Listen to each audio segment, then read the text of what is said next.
ক্লাবকে দেওয়া অনুদানের 5,31,000 টাকা আত্মসাৎকে ঘিরে তৃণমূল বিজেপি সংঘর্ষে রণক্ষেত্রে চেহারা নিয়েছিল মালদার কাজীগ্রাম গ্রাম পঞ্চায়েতের বালুয়াডাঙ্গা হরিশপুর এলাকা।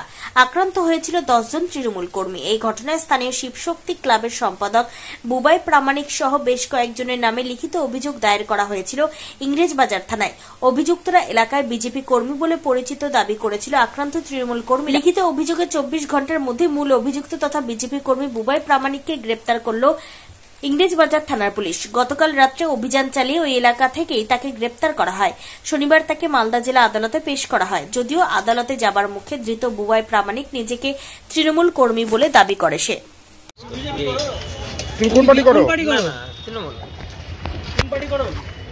কোন পার্টি করো তুমি? বলছি তোমাকে ধরলো কেন পুলিশে? ক্লাব এটা তুমি জড়িত ছিল? তাহলে তোমাকে অ্যারেস্ট করলো কেন? আমরা তো ভিডিও কোন দেখছিলাম।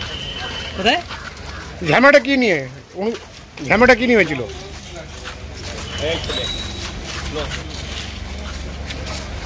ওই একজন না দুজন? এটা রিকভারি গুজরাট থেকে। ঠিক আছে হবে না।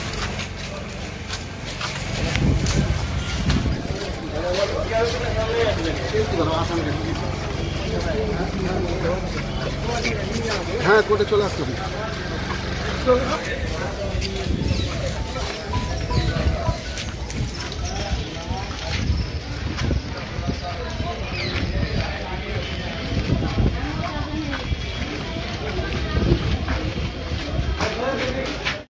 Bureau report, news for Bengal.